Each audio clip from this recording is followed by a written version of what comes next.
Eléa. Comme vous le voyez à mon visage et vous l'entendez à mon accent, je suis blanche, immigrée, ni autochtone ni noire. Je le précise parce que ça va faire partie de ma recherche. Et j'ai fait un doctorat. En fait, je vais vous présenter après. Donc là, je vais vous présenter mon projet de post-doctorat. En fait, j'ai réalisé déjà ma recherche de post-doctorat. J'ai fait des entrevues avec des enseignants de cégep pour savoir c'est quoi leurs défis et leurs bonnes pratiques pour l'enseignement des réalités autochtones et des sujets sensibles, mais au plan ethnoculturel. Donc, je vais vous expliquer un peu plus en détail. Alors, au niveau du contexte de la recherche, donc moi, pour ma thèse de doctorat, je l'ai faite à l'UQAM et j'ai interviewé des étudiants autochtones de l'UQAM et de l'UDM pour savoir comment ils vivaient leur expérience en milieu universitaire. Donc, ça fait quoi d'être une personne autochtone très, très, très minoritaire qui étudie à l'université, dans les universités francophones. Et la conclusion de ma thèse de doctorat, c'est que les étudiants autochtones vivent les conséquences du racisme systémique au sein de l'université. Donc, au début, je ne m'en allais vraiment pas là-dedans. Je ne connaissais même pas le terme de racisme systémique. Puis j'ai soutenu en 2019, à cette époque-là, on n'en parlait pas encore dans les médias de ce thème-là. Donc, ce n'était pas encore dans la conscience collective autant que ça l'est actuellement. Donc, j'étais beaucoup dans la dénonciation et l'explication. Et j'ai aussi été chargée de cours. Donc, j'ai enseigné sur des sujets autochtones dans des cours où il y avait des personnes autochtones. Et donc là, j'ai réalisé que, oui, j'avais beau dénoncer puis savoir quels étaient les problèmes, en tant qu'enseignante, je pouvais reproduire. Ce n'était pas si facile de savoir, par exemple, oui, je le sais qu'il ne faut pas stigmatiser les étudiants autochtones, mais comment je fais pour mettre leurs paroles en valeur sans les stigmatiser? Puis je me disais, mon Dieu, moi-même qui ai travaillé 6 ans là-dessus, je ne me sens pas outillée pour enseigner. Donc, que font les enseignants qui y connaissent vraiment rien? Et donc, c'est pour ça que pour le post-doctorat, j'ai voulu interviewer des enseignants. Là, je me suis mis dans le milieu du cégep pour savoir, mais eux, comment ils font? C'est quoi leurs défis? C'est quoi leurs bonnes pratiques? Puis comment on peut mieux les outiller? Puis bon, c'est dans un contexte, comme je vous l'ai dit, j'ai soutenu en 2019, puis il y a eu de plus en plus de médiatisation autour notamment de la commission Vérité et Réconciliation relative au pensionnat indien, la mort de la femme atikamekw Joyce Echaquan à l'hôpital de Joliette, l'affaire de l'université d'Ottawa autour du mot en haine, les débats autour de la censure universitaire, donc tous ces thèmes-là qui ont commencé à émerger. Et donc moi, j'ai voulu me concentrer finalement, ce qui est ressorti des entrevues, c'était beaucoup toutes les questions autochtones, donc l'enseignement autour des sujets autochtones est lié à la colonisation, mais aussi toutes les questions liées à l'esclavage, à l'histoire des Noirs et à l'immigration aussi en général, au racisme, à l'immigration.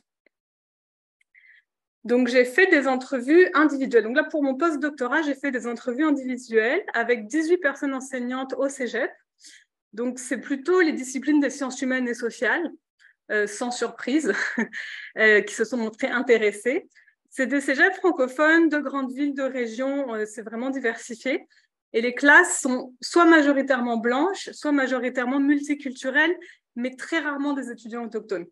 Donc, je trouvais ça intéressant aussi parce que la question, c'est pas comment tu t'interroges sur ces questions-là quand il y a des étudiants autochtones ou minorisés, racisés dans ta classe, c'est comment tu t'interroges sur ces questions-là, même si tu n'as que des étudiants blancs dans ta classe. Parce que ces enjeux-là concernent tout le monde et c'est pas seulement ah, j'ai un étudiant autochtone, tout d'un coup, il faut que je m'informe. Puis au niveau du profil ethnoculturel des enseignants, mais il y avait 13 enseignants de familles québécoises blanches, et puis un enseignant autochtone, 3 non-blancs et une personne blanche immigrée. Alors, des exemples de sujets sensibles, des exemples de sujets qui font qu'on se pose des questions. Par exemple, montrer une vidéo sur les pensionnats indiens quand il y a des élèves autochtones dans la classe, dont les parents ou les grands-parents ont peut-être eux-mêmes été dans les pensionnats. Parler des stéréotypes envers les peuples autochtones, comment tu parles des stéréotypes, mais sans renforcer les stéréotypes. Parler par exemple de l'esclavage ou de la révolution haïtienne dans un cours d'histoire, si on n'est pas nous-mêmes d'ascendance africaine, par exemple, ou haïtienne, ou dans un cours d'anthropologie biologique, parler de la hiérarchisation raciale selon la taille des crânes humains au XIXe siècle. Donc, tout ça, c'est des exemples de sujets qui posent question et que je vais appeler des sujets sensibles. Donc, les enseignants se posent beaucoup de questions, en tout cas ceux que j'ai interviewés se posent beaucoup de questions et n'ont pas beaucoup de réponses. Donc, du côté des personnes enseignantes, c'est comment faire pour enseigner ce qu'on ne nous a jamais appris. Puis là, j'ai mis une citation, une prof qui dit « J'essaye de nommer ce que je sais, mais sans moi-même être une experte là-dedans. Mais si on n'en parle pas, on passe à côté de quelque chose. » Donc, on est un peu dans ce dilemme-là de « Bah oui, comme ça ne fait pas partie du système éducatif, on se retrouve dans une position d'enseigner des choses où il y a peu de ressources, où on n'a nous-mêmes pas eu la formation nécessaire. » Et puis, comment faire avec le sentiment d'imposture quand on n'est pas nous-mêmes issus du groupe concerné. Puis du côté des personnes étudiantes minorisées, donc là, moi, c'est plus en termes ethnoculturels, mais c'est applicable aussi à d'autres groupes minorisés. Donc, comment faire pour qu'elles ne se sentent pas mises de côté ou stigmatisées en classe, qu'elles se sentent à l'aise d'interagir dans la classe et qu'elles se sentent interpellées et respectées dans le contenu du cours ou les discussions en classe. Donc voilà, c'est vraiment ça le contexte. Puis là, je vais vous présenter les pratiques enseignantes. Alors, vous allez voir que moi, je suis partie de quelque chose d'assez spécifique au début des réalités autochtones, mais finalement, les discussions m'ont plutôt mené à avoir des pratiques qui sont assez généralisables à plusieurs groupes, sans être spécifiques aux groupes autochtones. Ce qui a ses avantages et ses inconvénients-là. Puis souvent, on s'intéresse à la question des sujets et des mots sensibles, comment faire quand on veut enseigner des sujets ou des mots sensibles, et comment faire s'il y a des discussions en classe qui risquent de dégénérer. Mais finalement, ce que je vois qui ressort de la recherche, c'est que le fondement, c'est l'établissement d'un espace sécuritaire qui implique de modifier les relations de pouvoir. Puis les sujets, les mots sensibles, les discussions sensibles en classe, ça découle du fondement qui est la création de l'espace sécuritaire.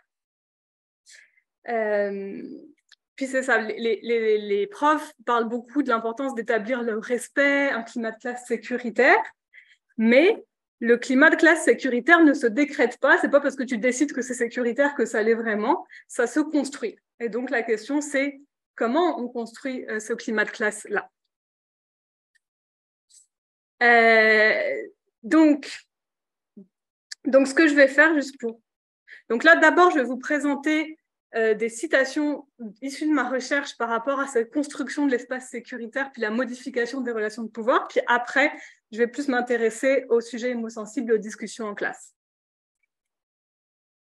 Donc d'abord, c'est de redéfinir le statut de l'enseignant. Puis là, je m'excuse, j'ai beaucoup de citations et je sais que ça fait mal à la tête de regarder le PowerPoint. Bon, ça, je vais passer rapidement parce que c'est quand même un peu du domaine du connu, mais c'est créer le lien de confiance avec les étudiants, faciliter les relations entre étudiants et leur prise de parole. Je passe là-dessus rapidement, mais ça reste très, très, très fondamental aux pratiques, en fait.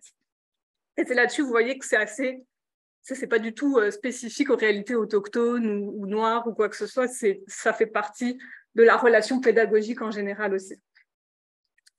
Donc, il y a aussi de redéfinir le rapport au savoir et d'accepter que le savoir est un savoir situé, c'est-à-dire que le savoir dépend de notre position à nous en tant que personne qui transmet le savoir. Donc, on sort de cette idée d'objectivité du savoir pour aller vers quelque chose de plus subjectif. Et ça, ça peut être assez vulnérabilisant parce que ça casse avec cette vision habituelle du prof qui est en avant puis qui sait tout. Puis il y a une personne qui dit « ça remet en question notre propre posture, ça demande d'accepter d'être vulnérable et humble, d'enseigner ces sujets-là. » Donc la première chose, c'est de ne pas se poser comme l'expert de contenu. Donc là, je vous lis les citations. Une personne qui dit « je ne me pose pas comme une spécialiste devant eux.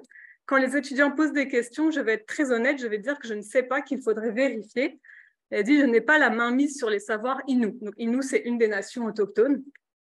Et une autre qui dit « je mettais à profit les connaissances de mes étudiants parce que moi, je n'ai pas la science infuse. » Donc ça, c'est vraiment une position qui permet aussi d'enlever cette espèce de stress de tout savoir à propos de sujets dont on ne peut pas tout maîtriser de toute façon. Et puis, elle fait parler de sa propre identité. Puis là, Jessica, qui a partagé, fait la présentation avant moi, a fait ça très bien. C'est de nommer sa posture, en fait, de dire d'où on vient. Donc, par exemple, il y a une prof qui dit « Je nomme ma posture ». Elle dit aux étudiants « Je peux vous expliquer c'est quoi la différence entre le racisme et la discrimination, mais je ne peux pas vous dire ce que ça fait parce qu'elle est blanche et ne vit pas de racisme. » Donc, c'est d'expliciter l'implicite, en fait, par rapport à sa position.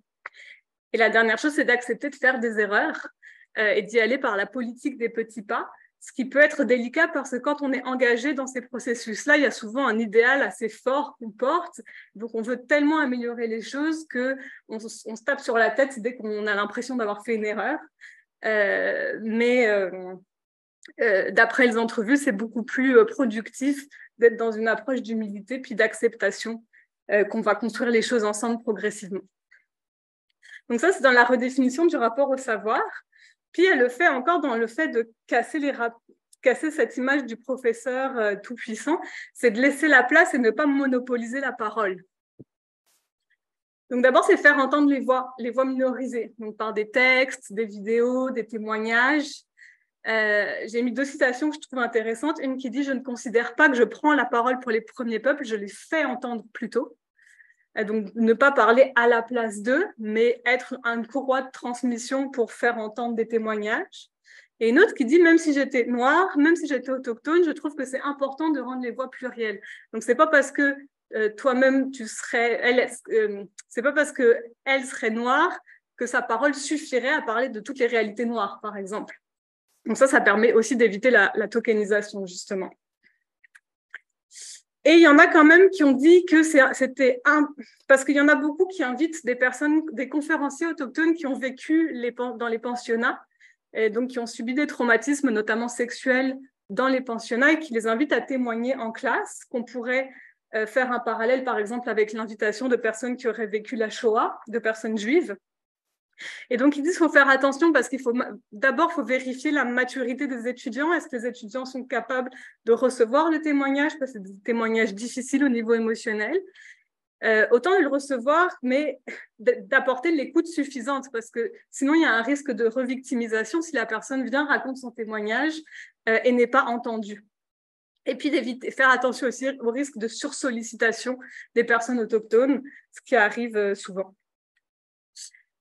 Puis, il y a le fait de donner la parole aux étudiants, mais sans les stigmatiser. Donc, j'en ai parlé au début. Donc, il y a une prof qui parle de la pédagogie des échanges et de la discussion. L'idée, c'est beaucoup de mettre les étudiants en sous-groupe, de créer des espaces où ils vont être plus sécuritaires qu'en grand groupe et aussi de faire que les étudiants se rencontrent entre eux. Donc, favoriser la collaboration entre les étudiants au lieu que ce soit toujours une relation unilatérale entre le prof et les étudiants. Donc, il y en a qui interpellent des étudiants directement en classe, soit en classe, soit en petit groupe, ou soit en privé. Donc, il y en a qui disent c'est bien de les interpeller, de dire à toi, qu'est-ce que tu en penses selon ton expérience, ou c'est de manière plus subtile. Mais il y en a d'autres qui disent bah non, moi, je n'interpelle pas, je leur permets de garder l'invisibilité parce que sinon, ça risque de les stigmatiser. Donc, ça découle beaucoup de la relation qui a été établie au préalable, justement. Et puis, il y en a qui font un questionnaire en début de cours, dire tes notes, tes identités, des choses comme ça à la première séance. Donc, il y en a qui le font à l'écrit, il y en a qui le font en petits groupes, il y en a qui ne le font pas. Encore une fois, les pratiques peuvent être variables. Puis, il y a le fait de mettre de l'avant l'agentivité. Donc, ça, je trouve que c'est important. Moi, je m'en suis beaucoup inspirée. Donc, une prof, par exemple, qui dit « Une des choses qui est super importante pour moi, c'est de toujours mettre l'emphase sur la résistance. » Donc, elle parle, par exemple, de la résistance des personnes qui ont été mises en esclavage ou la résistance des personnes autochtones qui ont vécu la colonisation. Elle dit que ça peut donner du pouvoir aux gens qui le vivent, de le présenter comme ça, mais ça peut aussi donner du pouvoir. En fait, elle dit « Même si j'avais une classe entièrement de blancs, je ferais la même chose pour qu'il n'ait pas un regard victimaire. » Pour qu'ils se disent comment je peux être un allié. Donc, de mettre l'emphase sur la résistance, l'agentivité, à la fois pour que les personnes minorisées aient un empowerment, si vous voulez, et pour que les personnes non minorisées n'aient pas ce regard victimaire, puis et plutôt un regard d'allié. Puis je trouve qu'il y a, c'est toujours de trouver l'équilibre entre dénoncer et montrer le positif. Puis il y a une prof qui dit au début, quand on commençait à parler des pensionnats, il fallait dénoncer. Je vous ai dit, moi, quand je donnais mes cours, je dénonçais beaucoup. Quand je parlais du racisme, je dénonçais beaucoup. Mais elle dit, maintenant, on n'a plus besoin d'aller dans les détails parce que les gens connaissent plus ça.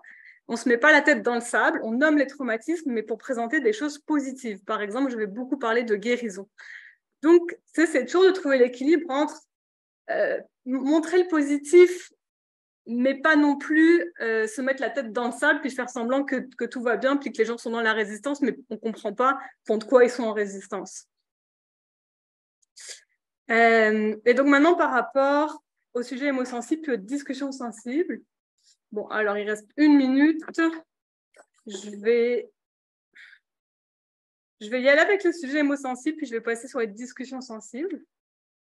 Par rapport au sujet émosensible, donc une prof qui dit « J'ai cette peur de ne pas aborder le sujet avec les bons mots, avec la bonne approche.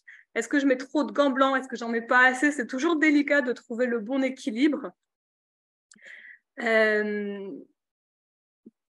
Donc, il y a le fait de ne plus être dans la thérapie de choc. Puis ça c'est encore l'idée de ne pas être tout le temps dans la dénonciation. Une personne qui dit « Je voulais mettre le terme », donc là, il parle du terme, que par exemple le terme réserve, indien ou le mot en haine. Il dit « Je voulais mettre le terme devant les étudiants pour les confronter ». Et après, il dit « Ma position a changé là-dessus, du moins la certitude que c'est une bonne idée a été ébranlée ». Donc, et l'autre qui dit « Le problème dans ma tête, c'était plus les personnes blanches. Je me disais qu'il faut que je m'adresse au problème.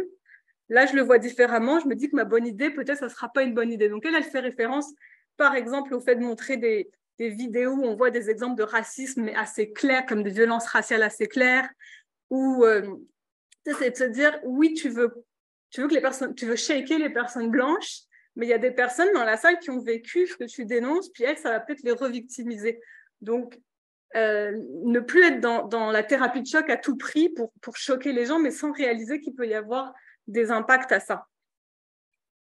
Et puis, il y a j'ai presque fini ma slide.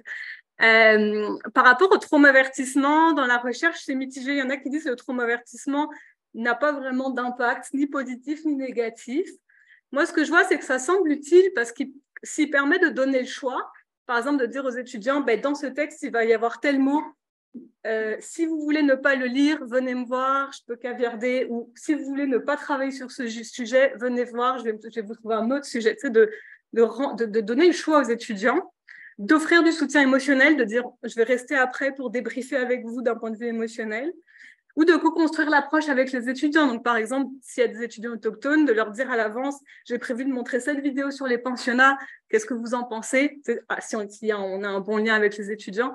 Donc, le traumavertissement est utile quand il permet de passer à l'action, en fait.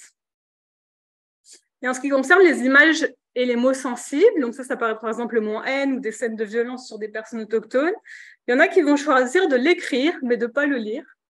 Il y en a qui vont dire ben, tu as le choix de lire le texte ou pas. Il y en a qui vont caviarder les documents, puis il y en a qui vont supprimer les documents. Donc ça dépend, il y a vraiment toute une panoplie de possibilités là. Et juste pour finir, ça je vais finir, hop. En conclusion, j'ai mis une citation d'une prof qui dit « Il faut travailler chaque jour consciemment à la sécurisation culturelle, sexuelle, de genre de toutes les personnes. » J'aime bien l'idée de travailler chaque jour consciemment, parce que c'est vraiment un processus conscient, de long terme, où il n'y a pas de solution miracle, mais où il y a une volonté qui est réactualisée au quotidien. Donc voilà. Merci pour l'écoute.